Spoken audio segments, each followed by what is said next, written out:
pouvez vous acheter un ordinateur facilement. Vous avez 12 000 choix, n'importe quelle heure, n'importe quel moment de la journée. La question, c'est pas ça. La question, c'est de dire qui va être capable de donner de la valeur sur la technologie.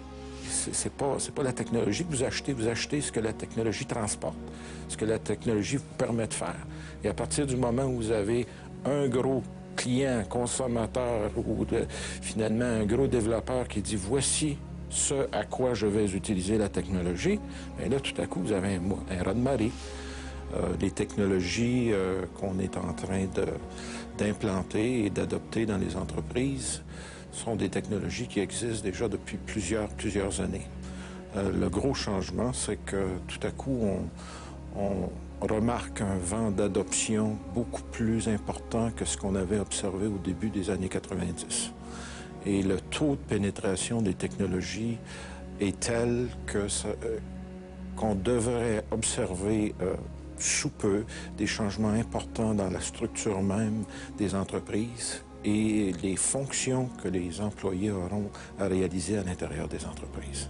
Il y a plusieurs exemples de ça, que ce soit aux approvisionnements dans les entreprises où on remarque des changements importants dans les façons d'acheter, dans les façons de se procurer la matière première, tout ce qui fait fonctionner une entreprise. Il y a des grands groupes comme GE qui ont réduit 30% des coûts associés aux approvisionnements dans les entreprises en fonctionnant ou en travaillant avec les nouvelles technologies, que ce soit Internet, que ce soit à travers des intermédiaires d'information, ce que les Américains appellent les business platforms ou infomediaries. Tous ces outils-là sont en train de modifier considérablement la façon de faire des entreprises et surtout des liens qu'elles s'établissent entre elles. Ce que ça change finalement, c'est qu'à travers des mécanismes comme Internet ou finalement des extranets, si vous voulez, les entreprises peuvent se procurer les biens et les services à travers des spécialistes qui, eux, sont chargés de cumuler un ensemble d'entreprises sur des plateformes communes où des services et des produits vont être offerts. Le cas de GE est intéressant. Ils ont créé une plateforme ou un intermédiaire d'information avec Thomas Publishing qui s'appelle TPN. Plateforme dans laquelle on retrouve plus de 90 000 fournisseurs, une centaine de mille produits qui sont explicités et GE ne fait que passer à travers cette plateforme-là et demande aux gens de soumissionner sur ses besoins. Tous les gros donneurs d'ordre s'en vont dans le même sens, que ce soit les gouvernements, le département de la Défense aux États-Unis fait ça sur ce mode-là, entre autres.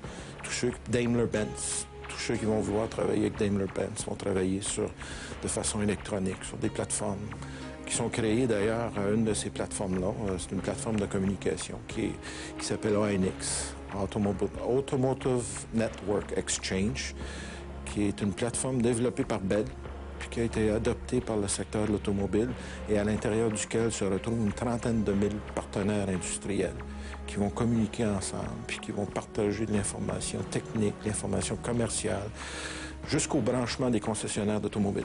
C'est un exemple d'une restructuration dans un secteur. Ça se passe dans plusieurs secteurs. Alors, tous les secteurs vont être changés, mais il y a une progression. Ça commence là. Les 2 ou 3 premiers secteurs à être touchés par ce phénomène-là, on parle du secteur électrique, électronique. On parle des services publics. On parle du secteur des transports. Dans certains secteurs, comme le secteur électrique et électronique, le secteur de l'automobile, à peu près 70% du commerce devrait se faire de façon électronique d'ici 2002. C'est ça les changements. Finalement, c'est l'adoption en masse d'une technologie qui existe. La centralisation de l'information fait en sorte que, finalement, le gros du travail passe de l'acheteur au fournisseur. C'est le fournisseur qui va soumissionner sur différents produits.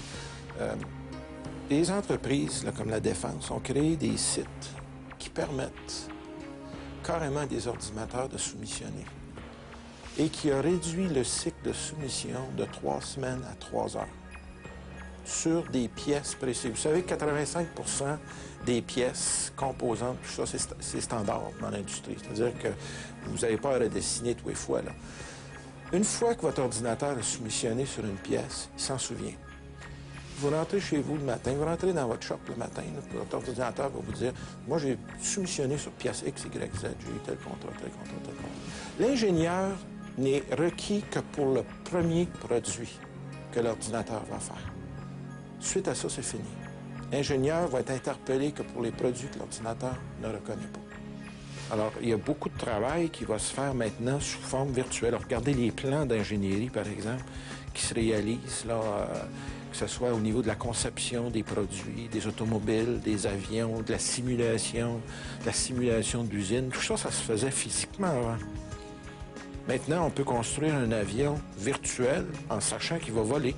Un des projets, par exemple, de Boeing, qui s'appelle le Rocketdyne, c'est une pièce là, de fusée, a été réalisé sur une plateforme virtuelle comme ça.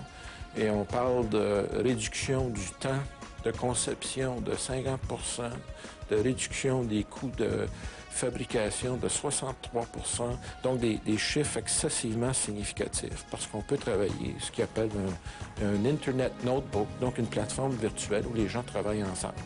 Puis où les gens peuvent travailler ensemble aussi là, à 24 heures de temps. Là. À partir du moment où Ford décide qu'il travaille d'une façon, que Daimler décide qu'il travaille d'une façon, que GE décide de travailler d'une façon, c'est juste une question de temps avant que tous ceux qui sont en dessous disent « ben j'ai pas le choix, il faut que j'embarque là-dedans. Là. » Puis c'est ça qui est en train de se réaliser. Puis les grands groupes sont en train de se structurer autour de ça. Puis là, ben, quand on dit là, les PME ne sont pas interpellées, là, ben, celles qui ne sont pas interpellées ne travailleront plus pour ce monde-là. C'est ce que ça veut dire. C'est pas compliqué, c'est ça que ça veut dire.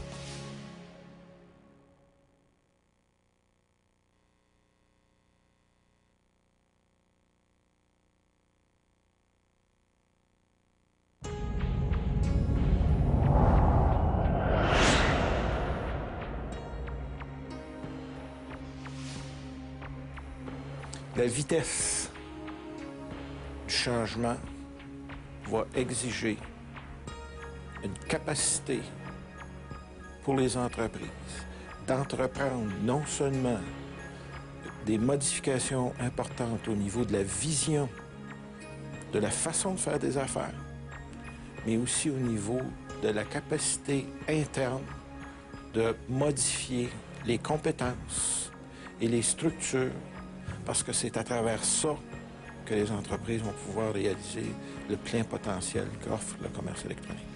Alors, je pense qu'à partir du moment où tu vends tes produits sur des plateformes communes et mondiales, ça n'a pas d'importance que tu sois petit, moyen ou grand. La seule chose, c'est de vouloir le faire. Pour la première fois, c'est ni une question de taille, ni une question de localisation géographique, ni une question de langue. Finalement, le seul critère, c'est est-ce que tu rencontres certaines normes, certains standards, et est-ce que tu es capable de fournir des produits ou services de façon compétitive. Puis un exemple qui est donné par GE sur un produit qui est un produit simple. Ils sont allés chercher un fournisseur en Pologne qui fournissait à 30 % meilleur marché que des fournisseurs du coin. Puis ils sont allés chercher là. Puis c'était pas une grosse entreprise, c'était une PME. Ces nouvelles façons de faire qui sont en train d'être réalisées en raison de l'Internet, ce que ça fait, c'est que ça surspécialise les gens. Parce que tu vas en fait ne faire que la partie d'un produit où tu es le meilleur, le meilleur, le deuxième meilleur, le troisième meilleur.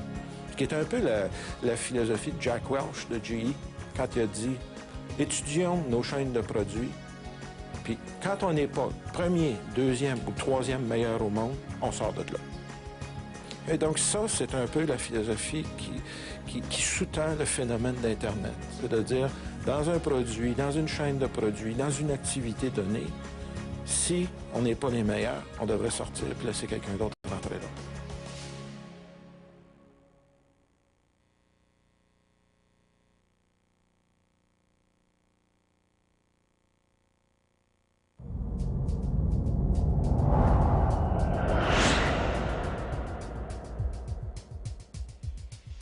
Donc ce qui a de la valeur aujourd'hui, c'est même pas, là encore on passe à un degré d'abstraction supplémentaire, c'est même pas ce qui fait l'objet de la plus forte demande. C'est ce dont on estime que la valeur va augmenter dans l'avenir. Et donc, ce qui attire les investissements. la valeur devient définitivement de plus en plus spéculative, donc c'est symbolique, c'est conventionnel et ça n'a aucune réalité. Mais comme on vivait dans des cultures qui naturalisaient leur culture et leur système symbolique, on s'imaginait que les valeurs étaient réelles. Bon. Mais maintenant que les valeurs bougent si vite, on se rend compte qu'elles ne sont pas réelles. Évidemment, elles ne l'ont jamais été. Bon. Je ne sais pas moi, l'or, par exemple, ça n'a pas de valeur. C'est parce qu'on dit que ça a de la valeur que ça en a. Sinon, ça n'en a pas. Donc, tout ça est purement, encore une fois, symbolique. Bah, la valeur, c'est quelque chose de virtuel, bien entendu. Ce n'est pas un élément physique. Bon. Mais ce qui se passe aujourd'hui, c'est que, au fond, ce qui fait la valeur des choses, c'est leur avenir. Et les entreprises dont les actions ont le plus de valeur ou dont les actions augmentent le plus vite, c'est celles dont le marché financier estime que leurs idées ont le plus d'avenir. Donc on se déplace au niveau des idées. Ce n'est pas l'économie de l'information, c'est plus profond et plus intéressant que ça. C'est l'économie des idées.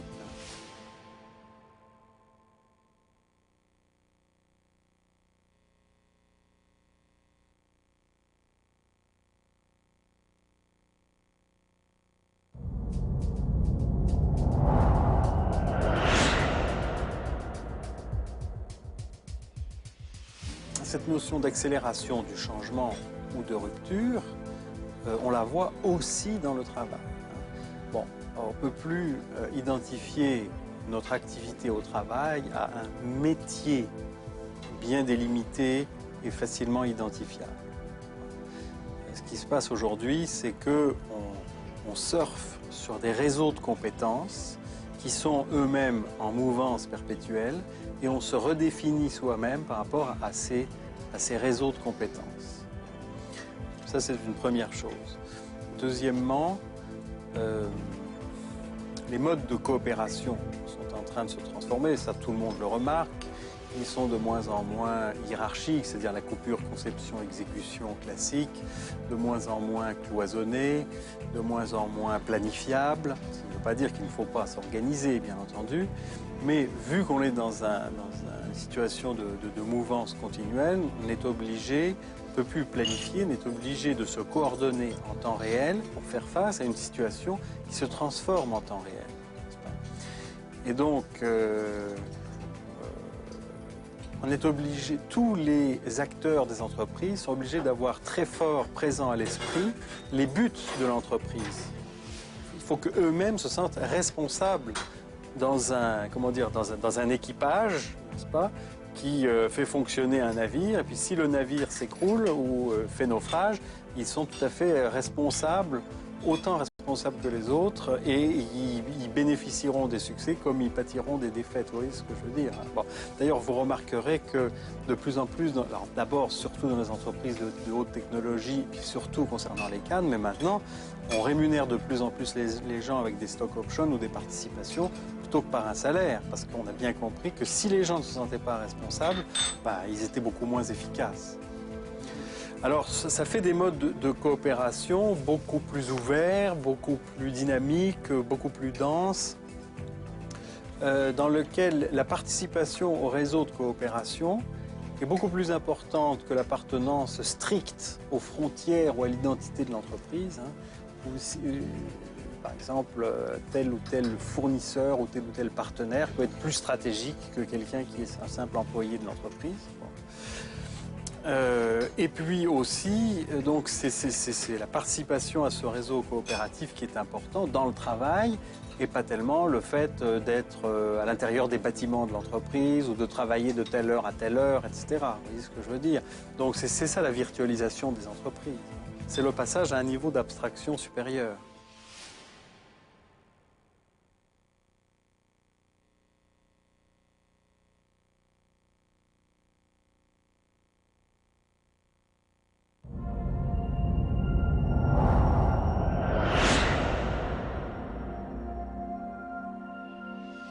The 21st century will have to either be a century of spirituality or a century of vastly increased secular humanism, or we won't survive our own inventions. You know, right now, we have very short-term thinking. Right now, almost all of the efforts of our society are expended towards the bottom line on a quarterly report. If you think in terms of 3-month increments only, you will crash the ship into the iceberg, because we won't have enough time to deal with what we're doing. We're so tightly focused on that short period of time. The two best methods for expanding our view towards longer periods of time are religion, which go all the way back and all the way into the future, and real secular humanism, where we start caring about everybody else and how the whole planet is living. We start caring about things other than ourselves. So one or the other. The problem is, I don't think we have an educated enough society to do it through secular humanism. I think in order to understand that you are me and I am you, you've either got to take psychedelics or understand a whole lot of philosophy and systems theory and chaos math and things like that.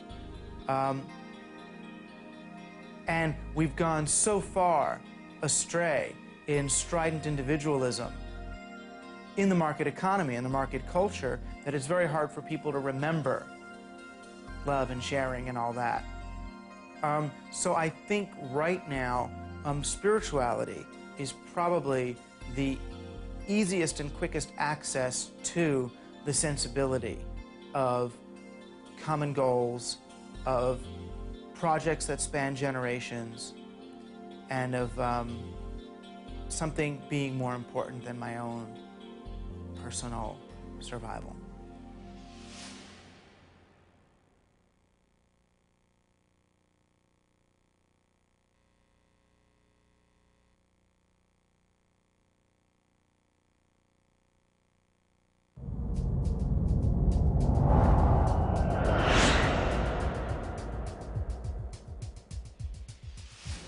Le message que j'aimerais laisser à ces chefs d'entreprise, c'est que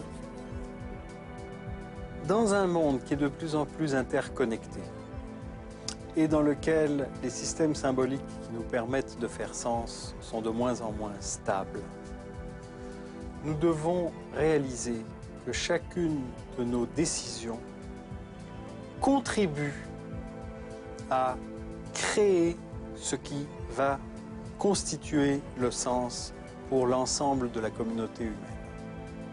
C'est-à-dire qu'il n'y a plus une structure transcendante ou un sol fixe qui nous dit quel est le sens de nos actions. C'est nous, à chaque fois, à chacune de nos décisions, qui contribuons à aménager ce système symbolique universel en construction que l'espèce humaine est en train de sécréter. Et chaque fois que nous prenons une décision, c'est la responsabilité par rapport à cet ensemble que nous devons prendre en compte.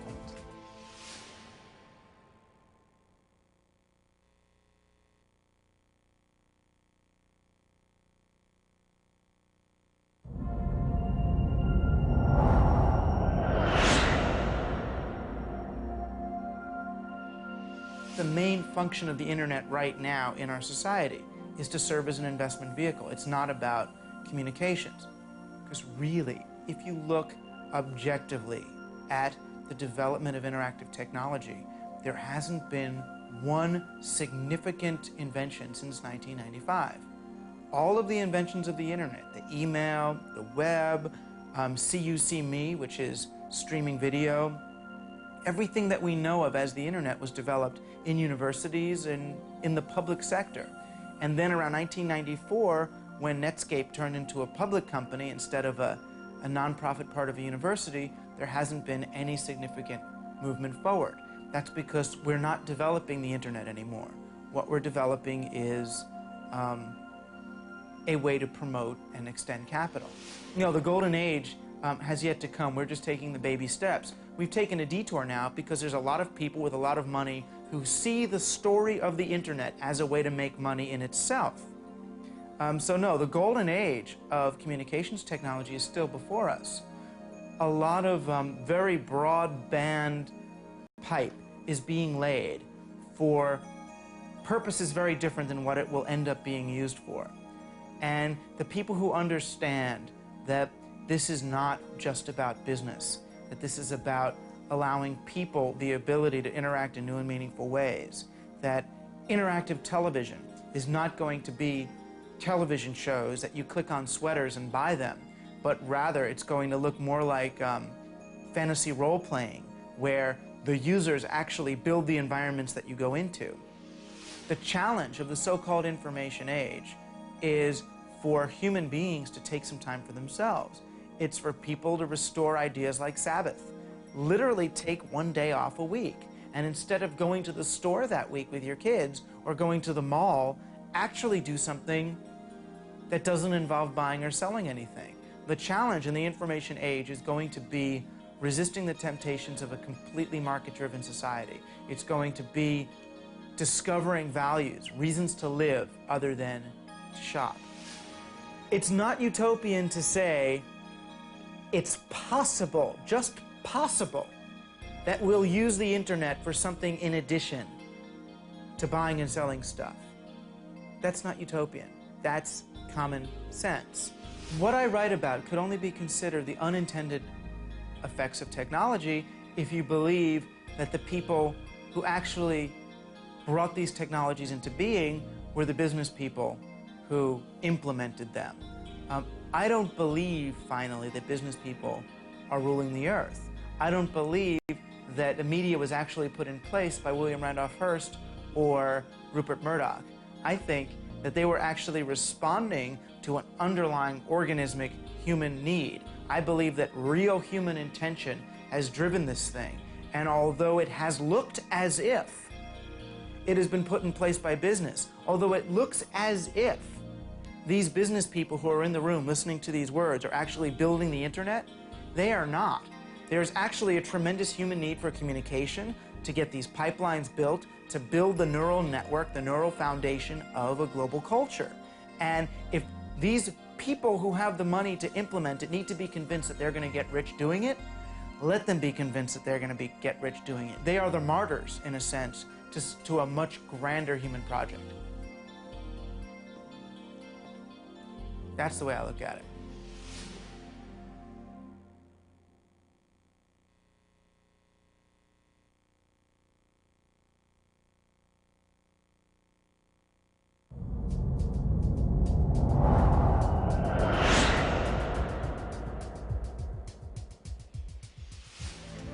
La peur, en général, rétrécit notre champ de vision. Et le sentiment, qui est justement l'inverse de la peur, c'est-à-dire le courage, c'est celui qui nous permet d'ouvrir au maximum notre champ de vision et de reconnaître l'ensemble des éventualités. Quand on a peur, c'est parce qu'on ne veut pas voir toute la réalité. Parce que l'espace nous fait peur. L'ensemble de toutes ces possibilités nous fait peur. Notre liberté nous fait peur. Alors on désigne des coupables, on simplifie, voilà la cause. On va supprimer la cause et tout ira mieux. Il faut voir l'ensemble du processus économique. On est engagé dans une mutation dont je parlais tout à l'heure, qui fait qu'il est de plus en plus évident que ce sont les idées qui créent de la valeur. Et on est également engagé parallèlement dans une mutation qui fait que de plus en plus, c'est l'intellectuel et le relationnel humain direct, qui vont former la majorité des emplois ou des activités sociales dans le futur. Pourquoi? Parce que nous déléguons tout ce qui est non seulement activité primaire, pêche, mine, chasse, etc., mais aussi agriculture, mais aussi activité secondaire, industrie, transformation de la matière, mais aussi activité tertiaire au sens de traitement de l'information. Aujourd'hui, justement, le traitement de l'information peut être automatisé. Qu'est-ce qui reste? Qu'est-ce qui est inautomatisable? Eh bien, c'est le relationnel humain, qui ne pourra évidemment pas être remplacé par une machine, bien qu'il puisse être aidé par les machines grâce aux moyens de communication. Et c'est l'activité intellectuelle, d'invention, de création. Donc on va vers une société dans laquelle, de plus en plus, c'est ça que nous ferons. Le passage de la société antérieure, de la structure économique antérieure à la structure économique de l'avenir, ne se fait pas d'une manière simple, ne se fait pas sans à-coups. On est obligé de changer beaucoup de mentalités, beaucoup de structures, beaucoup de règles économiques, juridiques, sociales, etc. Alors, c'est sûr que dans cette transition, n'est-ce pas, il y a des chaos. C'est parfois douloureux. Mais je ne crois pas du tout que ce soit en résistant à ce mouvement que nous diminuerons la souffrance. Au contraire, c'est en cessant de résister, n'est-ce pas, en lâchant prise sur les vieux concepts et sur les vieilles structures, que nous entrerons le plus rapidement possible dans le nouvel univers. Il n'y a aucun avenir à cette résistance, aucun avenir, c'est une résistance contre l'avenir. Je veux dire, ce qu'il faut faire, c'est inventer maintenant, créer ces nouvelles formes de relations sociales, d'activités économiques, etc. D'abord, voir que c'est vers ça que nous allons, et ensuite y aller de la manière la plus résolue et aussi la plus attentive, la plus prudente, la plus humaine possible. Il ne s'agit pas de marcher sur les gens en disant on s'en fout de la souffrance humaine, c'est pas ça du tout.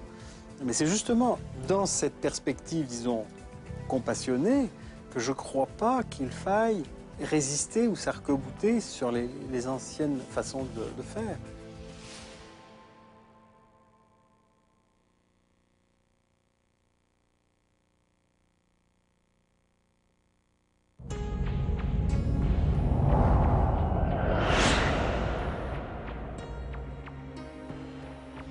C'est-à-dire que finalement, l'Internet, ce que ça a permis de faire, c'est des sauts importants.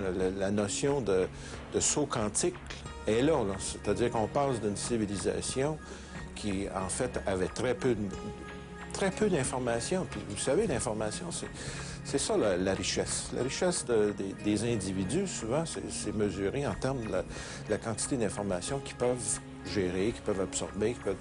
Or, l'information, c'était pour les pays riches. Alors que là, l'information est rendue accessible à peu près à quiconque dans le monde.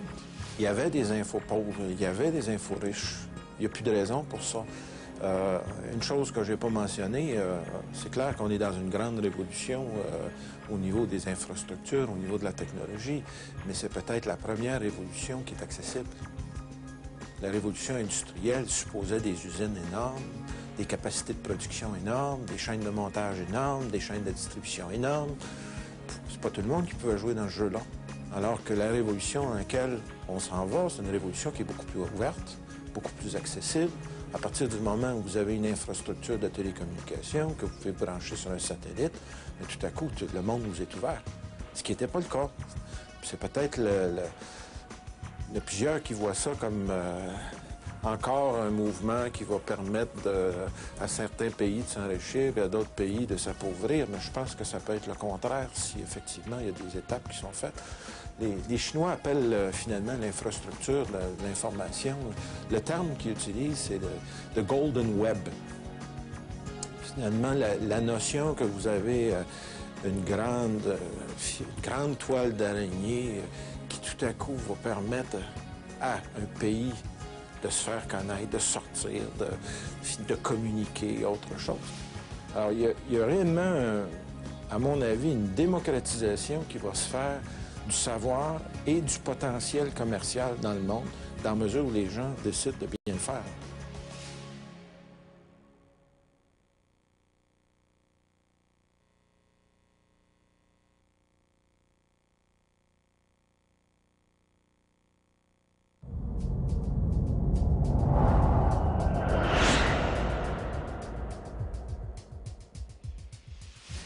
Le premier virtuel, c'est quand même celui du langage, celui de la pensée, celui de l'imagination.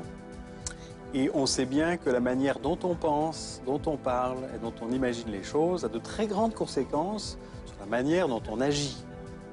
Bon, je dirais même que la manière dont on agit est directement commandée par la manière dont on pense. Donc ça fait très longtemps que c'est le virtuel qui entraîne le réel à sa suite. Et c'est d'ailleurs pour ça que toutes les grandes religions, et même toutes les grandes disciplines spirituelles, ou même toutes les grandes philosophies, toutes les grandes sagesses ont tellement insisté sur la manière de penser, hein, la réforme de l'entendement, sur contrôler sa propre conscience, etc. Donc là, il n'y a rien d'absolument nouveau. Peut-être que les terrains, les jeux, ça fait très longtemps que toutes les sociétés ont inventé des jeux qui étaient d'une certaine façon des exercices, des sortes de propédeutiques à une activité réelle. Et les jeux qu'on joue aujourd'hui, les jeux vidéo, les jeux du virtuel, disons, sont évidemment des manières de s'entraîner à la réalité d'aujourd'hui, qui ressemblent un peu à ces jeux. Donc là, il n'y a pas... Je ne sais pas s'il y a une grande nouveauté dans le rapport réel-virtuel. Et comme vous le dites si bien, le virtuel d'aujourd'hui ressemble terriblement au réel d'aujourd'hui. Parce que le réel, il est engendré par le virtuel. Et c'est normal. Le réel ne peut pas être engendré par autre chose que le virtuel. Je ne crois pas qu'on puisse rendre ni la télévision, ni le cinéma, ni les jeux vidéo responsables de la violence. Écoutez, il y a eu de la violence, il y a eu des assassinats, il y a eu de terribles guerres, bien avant les jeux vidéo et la télévision. Hein, si vous pensez à l'extraordinaire boucherie qui a été la Première Guerre mondiale en Europe, par exemple, c'était une époque sans télévision, sans cinéma, sans jeux vidéo et sans films d'horreur. Hein, bon. Et le virtuel qui a engendré cette extraordinaire explosion de violence, c'était le virtuel de l'autre. C'était cette pensée, l'autre est méchant, l'autre est mauvais, nous sommes les bons, eux sont les méchants. Ils sont coupables, nous avons raison. Ce sont ces pensées-là qui engendrent la violence. Généralement. Maintenant, à part ça, ce qu'on peut dire, c'est qu'on vit dans une situation de mouvance générale, dans lequel les systèmes symboliques sont de moins en moins stables, parviennent de plus en plus difficilement à aider les gens à constituer le sens de leur propre vie. Quand on ne parvient pas à constituer le sens de sa vie, on souffre, n'est-ce pas? Et quand on souffre, il y a de la violence qui éclate. Alors c'est plutôt comme ça, mais alors là il faudrait parler des problèmes familiaux, des problèmes d'éducation, de qu'est-ce que c'est que la transmission de la culture, etc. C'est beaucoup plus de ce côté-là qu'il faudrait chercher des explications à ces explosions de violence. C'est beaucoup trop facile de dire c'est la faute des jeux vidéo ou du cinéma ou de la télévision. Ça nous déresponsabilise.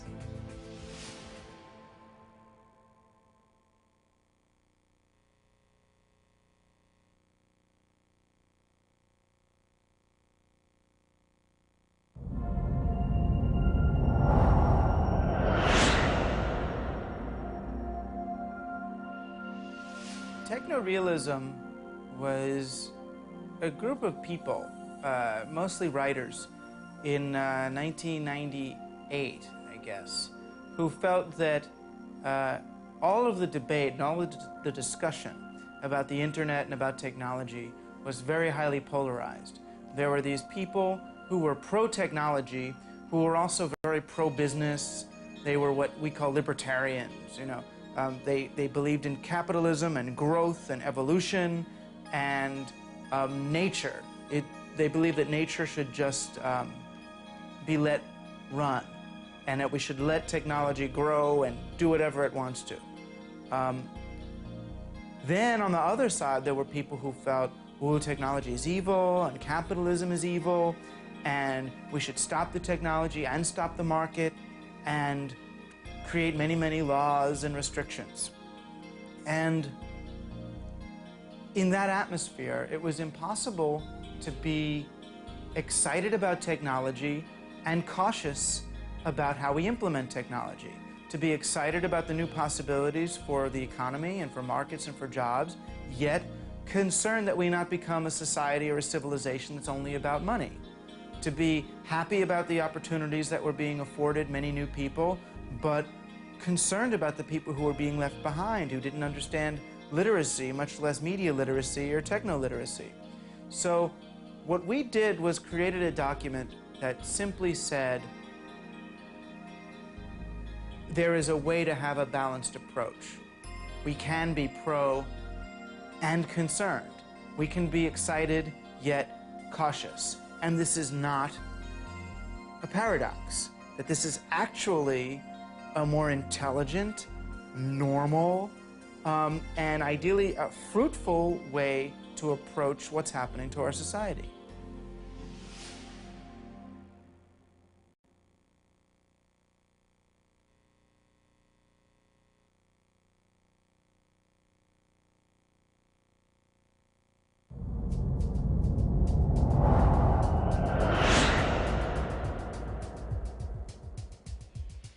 En train de franchir un seuil supplémentaire dans cette interconnexion des êtres humains.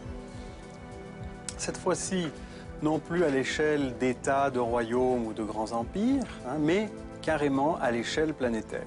Puisque aujourd'hui, je dirais que c'est la première fois que toute l'espèce participe de la même société. Il y a une économie mondiale, il y a un système de transport et de télécommunications qui met tous les points de la planète en communication les uns avec les autres. Là, il y a un saut, il y a un seuil. Et je dirais que même dans l'histoire de l'évolution, on est peut-être dans le moment présent en train de fabriquer cette singularité, à savoir que, bien sûr, les hommes sont des animaux sociaux, mais là, la société que composent les hommes réunit l'ensemble de l'espèce. Ce qui n'est pas le cas avec les fourmis, les abeilles, les zèbres ou les chimpanzés qui sont aussi des animaux sociaux. Donc là, toute l'espèce est englobée dans la même société. Le World Wide Web n'a été décidé par aucun des prétendus grands acteurs qui sont censés diriger l'histoire du monde, c'est-à-dire ça n'a pas été dirigé ni décidé par l'État américain, ni par des grandes compagnies, des grands opérateurs de téléphone, ni par Bill Gates, ni par n'importe qui d'autre. C'est quelque chose qui a émergé du réseau et de ses utilisateurs. Le web est en quelque sorte emblématique de cette interconnexion de l'humanité dont je parlais. Parce que ce qui est en train de se constituer, c'est un texte ou un document qui est constitué par virtuellement l'ensemble des documents disponibles. Ce méga document, il est construit par l'ensemble des gens qui veulent participer à sa construction et il est lu par l'ensemble des gens qui peuvent accéder à Internet. Donc c'est une espèce d'immense processus de lecture-écriture collective. Alors, ce qui est aussi passionnant, c'est que ce n'est pas seulement des informations qui sont ajoutées ou qui sont lues, mais c'est aussi des structurations d'informations. C'est-à-dire que chaque site va lancer des liens vers d'autres sites en fonction de ses choix propres. Et en organisant comme ça un certain nombre de liens, il va contribuer à structurer le réseau. Mais chaque site fait la même chose. Tout le monde participe à la construction de cet hyperdocument qui a en même temps aussi une forme d'encyclopédie ou d'organisation des connaissances. Mais comme tout le monde y participe et que tout le monde y participe à sa manière, personne individuellement ne peut dire quelle est cette organisation. Vous voyez? Donc on est dans cette situation. Et ce méga ou cet hyper-document est en quelque sorte le contexte ou le métacontexte de la communication humaine. D'une certaine façon, c'est la première matérialisation de ce que c'est que la culture. C'est-à-dire le fond de signification possible sur lequel tous les messages particuliers prennent leur sens.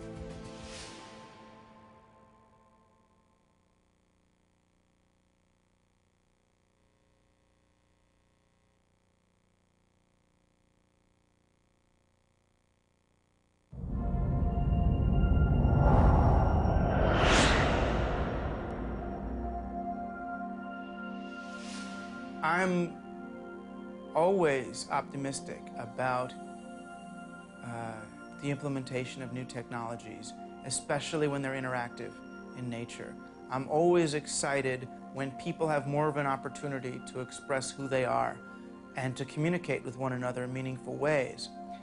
I think that starting around 1994, we as a society really began to miss the opportunity that was before us. We turned what had been a communications infrastructure called the Internet into an electronic strip mall called the World Wide Web. So while I'm extremely enthusiastic about the possibilities of the technology, I'm somewhat daunted and concerned about the way we've chosen to implement it so far. You ask if we have more or less choice. I think from 1985 to 1995, the kinds of new choices that were opening up to us were the choice of who do we want to communicate with? What information do we want to get? How do we want to express ourselves to the world? How do we want to make a living? All those kinds of choices began to open up for people. Since around 1995, all of the choices that have opened up have been consumer choices. So that yes, there's tremendous opportunity for us to consume in new and different ways. You know, now we can find out more about products before we buy them. Now we can comparison shop before we buy. Now we can sell more effectively. Now we can know more about our target consumer. But that's not a true wide range of choice. In the Americas, citizenship means the right to consume any way you want, the right to buy whatever you want, whatever price you can get it, the right to bargain, the right to negotiate. Everything's for sale. You know, the chair under me is for sale, my house is for sale, everything can be bought.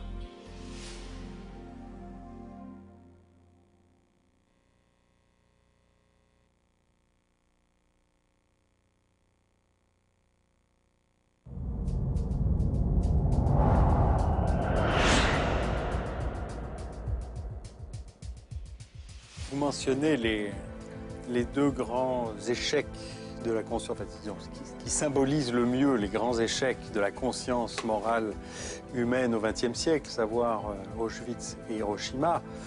On pourrait en ajouter un troisième, d'une certaine façon, qui n'a pas eu lieu, mais qui pourrait avoir lieu, dont on envisage la possibilité, et les possibles dans ce qui nous intéresse sont aussi importants que la réalité, parce qu'ils peuvent se réaliser. C'est celui d'une destruction écologique de la planète qui, alors là, réglerait définitivement tous les problèmes moraux, puisqu'ils ne se poseraient même plus. Donc là, il faut être extrêmement attentif. Mais, voyez, quand on dit, est-ce que le progrès technique entraîne automatiquement un progrès moral? Je crois que on pose très mal la question, parce qu'on fait comme si une cause entraînait un effet. Or, le progrès technique n'est pas une cause, c'est un élargissement des possibles. Et chaque fois qu'il y a un élargissement des possibles, il y a une augmentation des libertés. Et qui dit augmentation de la liberté, dit augmentation de la responsabilité, dit au fond le fait que le problème moral se repose avec une acuité accrue et dans des conditions nouvelles. Parce que ce qui était bien et mal dans un univers de possibilités va évidemment changer complètement de nature dans un autre univers de possibilités. Donc moi je pense que le progrès technique, si on veut absolument poser la question dans ces termes, entraîne un progrès moral, mais dans un sens très simple, c'est-à-dire qu'il accroît notre liberté, et que tout accroissement de la liberté peut être considéré comme un progrès moral. Mais accroissement de la liberté, attention, la liberté, c'est justement la liberté de choisir.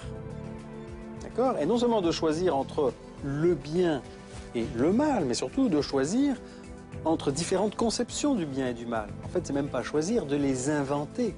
Donc la question qui est posée avec de plus en plus d'insistance et de manière de plus en plus consciente à l'humanité d'aujourd'hui, c'est quel monde